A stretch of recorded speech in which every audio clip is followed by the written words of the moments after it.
What's up, guys? Welcome back. Trivium Talk podcast. We are fresh a little bit off of Wateroo, still riding that high and making plans and things like that. But we're also fresh off the CrossFit Games. We really haven't had a chance to really sit down and talk about it too much. And so, yeah, we're gonna chat a little bit about that. Matt's got a question to pose, and we're gonna just jump right into it. Yeah, I think first and foremost, this is it. This is absolutely the biggest challenge I've ever been a part of from a coaching standpoint. Not only just because I was working with two athletes this time around, but we had 20 events that we had to work through. And if you're into the sport, you've probably kind of seen all the social media already, like or YouTube videos from the top athletes of how challenging it was, and thought it'd be just kind of fun to talk about from that side of it, and then also like curious about like everyone's thoughts on the sport itself and how do you train for it. And so the thought provoking question I had to Nate was something the coaches that we had at Mayhem were that does CrossFit methodology credit itself to becoming or helping athletes become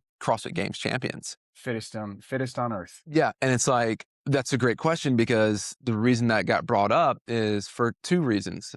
One, out of the 20 events, we had 9 single modality workouts. And so you're like, okay. And then really when you look at it, there's about 12 events that just require you to be really good at one thing. You know, it's like the row ski. Like it's not a single modality because you rode and you skied, but it's a erg endurance piece, right? And it's like, okay. So it's like, how much CrossFit methodology do I need to follow to get good at the erg? Or do I just need to follow an aerobic threshold program to get good at just that? Because that carries over into a 7,200-meter run that they had to start with, or the total that counted for 3 scores, or what else did we have? We had The sandbag throw, single modality. We had ring supports, front rolls, back rolls, single modality. We had a 500-meter run, single modality. So like, and even with the handstand walk, there was multiple things that they had to go through. But for 90% of them, it was, can you do an L sit to handstand? Like, can you do that? There was a gatekeeping movement or For that. thing Yeah. for a specific workout where it was the one thing that really kind of made it. And I was watching Jason Hopper's kind of post recap competition, and he was like, we really hammered in training the things that I was bad at, like lightweight barbell cycling and burpees. Like he essentially said anything that Colton Merton would be really good at, I worked really hard at. And none of that really ever showed up. And because of that, some of his strengths took a step back where it's like, actually, if you just hit home runs in your strengths, you probably could have won. There's another stat where it's like, to a certain degree, they're kind of fudging the numbers, but it's like, if all events were 100 points, Dallin Pepper would be the CrossFit Games champion right now. And it's like, because they weighted some things 50 points and some things 100 points. Yeah. It just kind of stacked up where James Sprague won. That's a little misleading because they're counting each lift as 100 points. If you go back to make the lift one event, I think they said James Sprague wins again, but it's like, Instead of 3 separate scores, it's one score. right. It's just one 100-point score. Yeah. Right. So it's like, that kind of again goes to credit yourself of like, well, from year to year, is it different? Because 2 years ago, it was just, hey, power output. And then 3 years ago before that, it was like classic CrossFit kind of stuff that they're looking for. So then when you get in, all right, so there's all of those things that change year over year. You Mhm. said that there's single modality, there's all of that stuff, and that like, what are you training for? So if the question being, does the CrossFit methodology prepare you to be the fittest on earth from a sport perspective, Mhm. essentially, Mhm. right? So what is the CrossFit methodology that you're referring to? Right. Go back to constantly varied functional fitness performed at relatively high intensity across different time domains, Yeah. however you want to word it that way. So it's like, it's essentially how we do. Yeah. Right. It's how we do our affiliate programming, right? Where we want you to be prepared at any given day. You're not prepping for, we tailored around the open as kind of like, well, we got to have a starting point or a finishing point for our year. But overall, most of us just want to be like as fit as possible all the time. And so we look at it that way. But from a sporting standpoint, it doesn't make sense because if we continue to train that way, in my opinion, really this has all changed because of this year of like, hey, we actually got to treat this like a sport. Go figure, where it's like right now, this is the off season. Very little CrossFit should be done. You should only be focused on getting bigger, faster, stronger.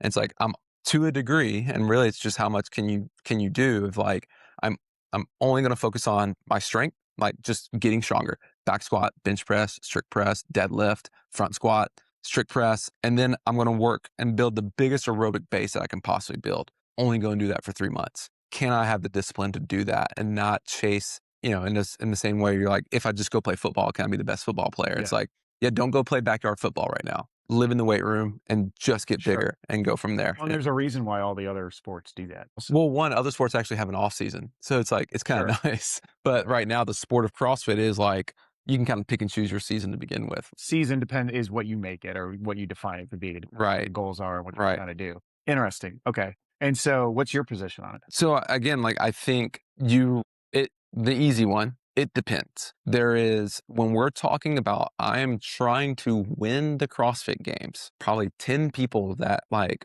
can actually do that, right? It's like, I think that they have to lean into a more disciplined roadmap to the games that starts with, right now, I'm trying to get again, as strong as possible and build the biggest aerobic base as possible. That is not CrossFit in that sense. I'm doing essentially traditional strength protocols. And I'm going to go find out who are the best endurance people in the world. I'm going to follow what they do, and I'm going to do that So, for but a then 12-week just block. to play devil's advocate, then what you're saying is it's not necessarily that you doing CrossFit isn't going to get there. It's that there's a level at which you have to be in order to be even in the conversation for Yes. this here. If you cannot run this fast, you So cannot lift this much, you cannot win there's the a CrossFit price game. of admission to Mhm. win the CrossFit Games, Mhm. and strength is a price of admission. Mhm. You have to be strong. You can't, used to be 10, 15 years ago, you could be maybe not the strongest guy in the room, but you could burn down all the Metcons, Mhm. a Spieler or I something can like do that. 90%, Exactly, right, and you'd multiple be all times. right. Now, sorry, but the price of admission is you gotta be this strong, Right. or you're just not gonna be even in the conversation. Right. And so you have to focus on those things to get there. That's not Mhm. necessarily saying the methodology won't prepare you for that once you're there. It's you've gotta be these things to get Yeah. in the door. The step under that, right? Let's just say, well, I'd say a couple steps under that to be a semifinal athlete. I think you can follow CrossFit methodology and make it to semifinals. And for the most part, this is where maybe people have different thought processes, but it's like some people need the reps of the sport. Like when I was in the 5th grade, just going and playing football in the backyard with your Yeah. friends was developing the skills of football. And that was enough to go play football. And it's like, good. And you need that. I can't just go lift weights in the 5th grade and expect to be a good football player. I do need to play the sport. I You think, need touches. You need, yeah. right. And so like as a semifinal athlete, you could possibly get away with just like a high volume CrossFit track. And it's like, we're going to do everything. I'm going to learn all these things, but you're going to get to a certain point. It's just like in weightlifting where it's like, I've kind of hit my ceiling. Well, Yeah. how do we get better? And it's like, well, I'm at the top of your pyramid. The only way you can get your pyramid taller is you got to go down and expand the base. Well, what's down there at the base? It's like your strength and your aerobic fitness. All right, expand upon those, rebuild, and now you have your triangle or your pyramids back up here again. Yeah. So I'm talking about, like if you want to win, you have to have that wide base and you have to start now to get ready for next year. So let me ask you this then. So coming back to the question of does the CrossFit methodology get you like essentially prepare you or make it so you can win the games? If you take those 10 people that you said could win the games, if they just follow, they're already in that group. They've got the strength, they've got the capacity, they've got all Mhm. those things. If they follow CrossFit methodology to a T, does that get those guys fit enough, ready enough, and give them the capability to win the games? No, because it's a constant pursuit. I think if I'm What about understanding your Jason Hoffler question, then? So here's where I'm that's what I going mean. with He that. followed CrossFit methodology and he didn't win. Well, no, you said he focused on the things he was really bad at and neglected some of the things he was good at. So there was a drop off in one, which is a calculated risk because you're going after, you're like, I'm really not as good at these. Colton Mertens is better than me at these. Just using the Right. example. So I'm going to put all my time or a significant portion of my time into this and be okay with this. Well, that's a calculated risk because the programming is completely out of your control. Right. That only works if you know what you're training for. Right. So Which is the methodology, right? in that, what I would say is what it sounded like Hopper's training is he started doing more CrossFit workouts. Okay. And I took it because to mean that you said he was just like, hey, I'm just going to crank burpees. I'm no, going to get really good at burpees. right. I'm And gonna he get did more really good at CrossFit workouts instead of, you know what? If I just build I would say like build your base and then trust your fitness to be able to whatever they throw at you. It's like, well, if I can't predict what they're going to do, then what's the point of working on anything specific? I'm just going to be as strong as I can and as fast as I can. And then I've done this long enough that I can turn my strengths into, okay, well, I got to do 50 toes a bar. It's like, cool. I don't need to practice 50 toes a bar for time. to get good at 50 toes a bar. So I'm going to use an analogy from my day job in sales, right? And it's a lesson I learned when I was running a sales team, right? I went from being a sales guy, holding myself accountable and looking Hmm. at myself and how do I make myself better and building all those things, to running a team of, 10 people, Right. and then having to now assess 10 different people, 10 different skill sets, and then allocate my time across those 10 things to try to elevate to get those 10 people to produce one single result Hmm. across all 10 of them. Hmm. Right. And one of the mistakes looking back that I made was I put a lot of time into the weakest people, the people that needed the most work to produce really anything. They were never, ever, ever going to be a top producer. But I felt like, man, if I just really, really, really pour into these people It's and give low them hanging all of my fruit. knowledge, Yeah. I can just raise them up and that's going to be great. Like they're going to be better salespeople. They're going to produce a little bit, whatever. What ended up happening, and as I studied leadership and specifically in sales, was I had to put so much time and effort over here to just get it to go to here. And yeah, we did it. But now the top performers got neglected and they Hmm. weren't getting the high end things of the strategy, the Hmm. conversations, the hey, this little tweak here, this little thing there, that they dropped a little bit and the overall output of the team fell. Yeah. Instead of going, you know what, these guys are where they are. I'm going to give them all the tools they need to go out and do that. And I'm not going to drag them up that extra like ladder rung that they need to go, Hmm. that it's going to take me hours and hours. I'm going to focus on what we're great at. And I'm going to make my top performers killers. And these guys are going to elevate a little bit over here. And that produces a way better overall result. And so when you look at training that way, a very similar way is like, how much time do you spend on a weakness? Like, what's your actual ceiling there Yeah. versus can you make yourself an absolute monster at the things you're already good at? Does the weight balance there in training? I don't know. Well, I think it's a little bit different to play with that analogy if I stay with it. Let's just imagine that your sales people are the athletes and not training modalities. If they're not good enough, they're not even in consideration Yeah, to be I'm here. assuming they're all in that top, Okay, so now let's pretend that but okay, like in a hopper. right. It's like, well, I would rather look at it as like, well, your top 5 guys have hit a threshold. Okay. They can do all the things. Now within those guys, they can like the only thing I can do now is be stronger and faster than you because there isn't anything that's separating them from a CrossFit standpoint because CrossFit isn't even necessarily being tested the way I think it should be tested. But again, it's because CrossFit is in concept, we all know what it is, but in practice, everyone has their own idea of what it is. And so this is Dave Castro's idea of what CrossFit is this year, because you look at it in 2016, there were single modalities, but there was more what we would look at like, oh geez, like there was more CrossFit in that year when they did 16 events than there was this year when they did 20 events. So I just think again, like it's just like if you're not doing this, and how do I want to word this? If you want to win, you have to be this strong and this fast. And if you're not, you may end up just missing the games Yeah. altogether because, yep, I only train to win.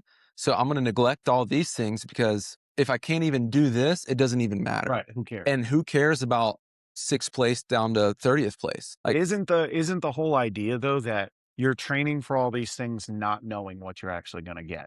And that's also where the frustration is coming from. yeah. And I hope it doesn't come off as like No, and frustration. I'm just asking, like, if Yeah. I was a coach Yeah. and I was like, all right, here's all the history and the data and everything I've got to work with. I think we got to do this. And you're ready for this. And you've just like all your effort. And then they're just like, psych, we're doing this. Right. And so think about like high school football. It's like, I have a team. I know my team's weaknesses, so I'm going to play towards their strengths, and I'm going to hope that we don't get a matchup nightmare. Sure. And we're just going We to, got a terrible secondary. but we can make a run if we can hide from that. But then you have like your 6A, like just powerhouse teams that are like, no, we're just bigger and faster. And it doesn't matter what you're good at. Like we're just as good.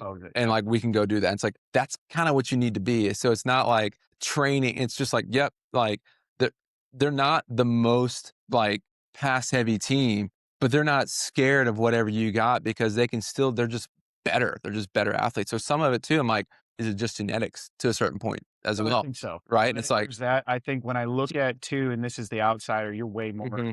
When I look at past champions that were able to repeat and do it more than once. One of the most underrated things that isn't talked about, or maybe it is, and I don't know, is the mental fortitude to do what they do consistently for long, long periods of time and never break on it. Yeah. Right? There's the genetics, there's the training, there's all that, but the discipline and mental fortitude to withstand when stuff goes wrong and not let it Yeah. like, you see guys that have the capability to do it Mhm. and they melt down or they Yeah. miss this thing or whatever, like, or they caught lightning in a bottle and why can't they do it again? It's Yeah. because, well, it didn't work. The programming didn't align for you the next year. Mhm. You were prepared or not. Well, what were you really prepared? Like those things to me Sure. separate some. Yeah. And I I know don't that's not know. the only thing, but I look at Yeah. guys like Rich and I look at guys like Matt and Tia and those people that they just continue to do it. And it's like, they have shitty moments too.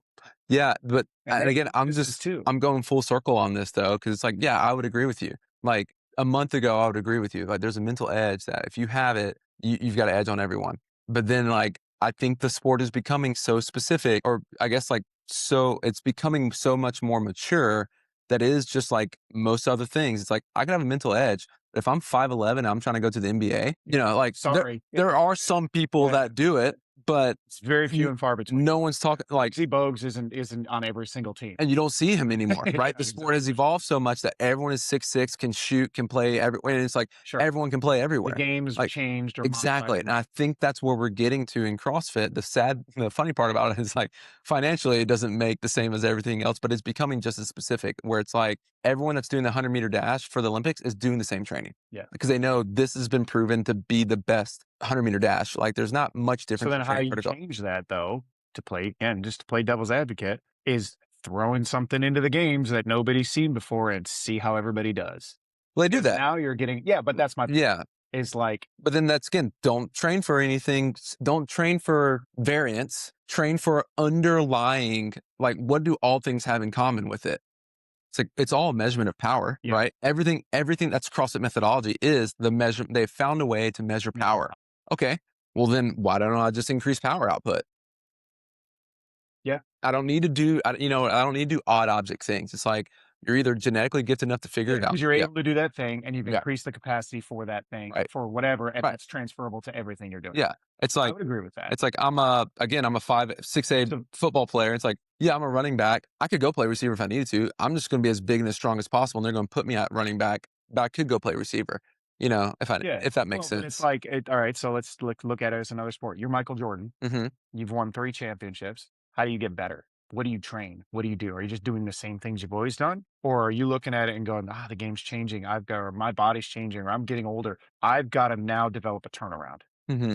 I've now got to do this. I've not, is it like that where you've got to look at things and go, the game's changed. I'm a year older. I need to just literally double down on power output, knowing I can do muscle ups. I can do this. I can do all that. If I can keep up with the power output piece or the whatever Yeah. measurement of power, like you Yeah. just said, then I'm going to be in the mix. And then it's the uncontrollable. I got to hope something gets thrown at me that I'm just the man at Yeah. and sell out. Yeah.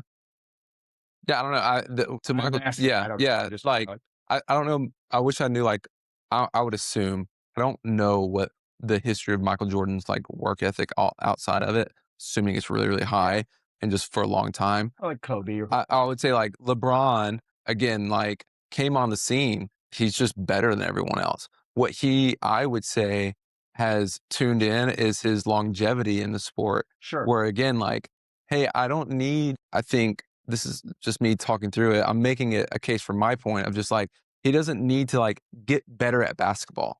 He just needs his body to hold up. Yeah, that's So, exactly what I'm right. saying. And so like, that's the same thing of just like, I don't need to get better at CrossFit.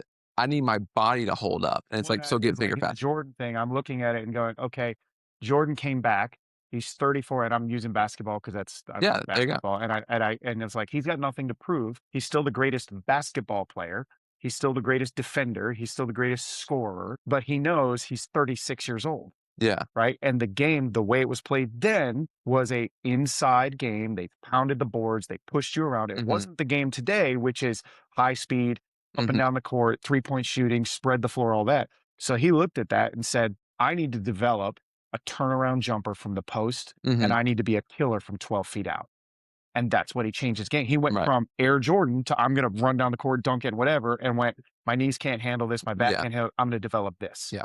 And LeBron's done the same thing. He Mhm. he looks at the game today and he's like, I Mhm. don't need to get 50 rebounds or put on 40 pounds. I just need to outlast everybody Right. because I'm already the best basketball player, Right. right? And so Right. he spends $2 million a year on his body and a chef and these things. And now he's 40, what, 2, 1. two? Yeah. And he's still playing. And if you watch him, I'm sorry, like He's you're really a good. LeBron guy, but you watch him, he doesn't look 42. Right.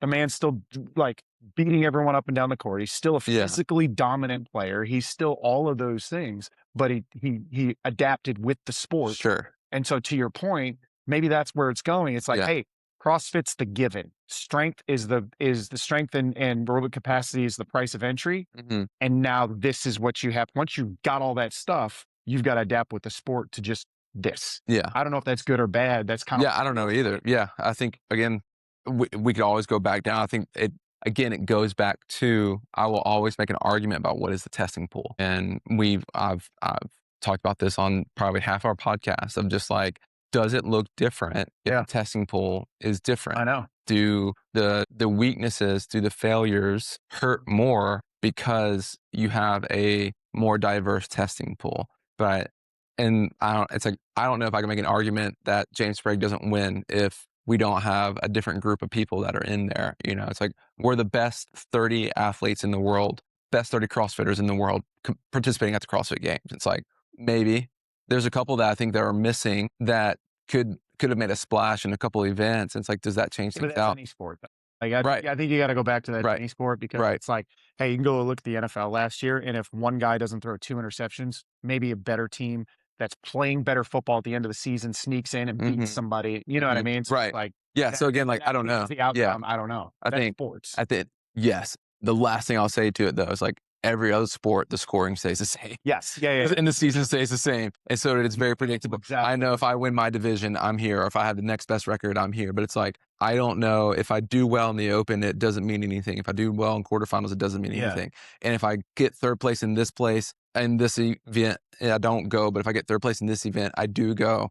And Right. it's like, It's like, oh, okay, but wait, but now the last chance qualifier is actually instead of 2 people, it's 7 people. And it's like, okay, so you're you just know, playing by a different rule yeah. set every year. And you can go to 3 different playoff games It's a in 3 different topic divisions. of like, Yeah. so there's the unknown and the unknowable about the workouts. Right. And then there's the unknown and the unknowable about the path. Right. Totally different. I think the sport should be more predictable Yeah, in that from a path perspective. yes. Like, It's like it's just not change year over year. right. So, but I that's agree with you. neither here nor there. So yeah, I think at the end of the day, my final thought is if you want to win the games, there is a pathway that you have to take, but also knowing that that still may not be enough because there's just people that are better. Yeah. It's like, Let's see if we can get an athlete on here and talk about. You might know a couple. yeah, See I'll bring them on, see what they think. Yeah. I think it'd be fun. I love these conversations. I'll play like devil's advocate and these things, but I'm not in it like you. Yeah. I love hearing that's one way to look at it, but at the same time, this is what we had to do. You know what I mean? Sure. Like you're seeing all that stuff in and out and does that. And then it's like, okay, let's say we solve that problem. Is that good for the sport or not? Yeah, you just have a whole bunch of people not doing CrossFit anymore, Yeah, right? and It's you're just like, well, what are you doing? Well, I'm just doing VO2 maxing all day and I'm running, Yep. pushing sleds and I'm just measuring that number because I know if I get that number up, I'm going to win by this much. And right. yeah, and It's then like, now you're not doing CrossFit. Yeah. Right. Or at least not with the majority of your which is why I love designing competitions. back to water room. All right, man. 26 minutes in. It's been great as always. We'll keep this rolling. Everybody, if you made it this far, thank you. Show up, work hard, be kind. We'll see you on the next one.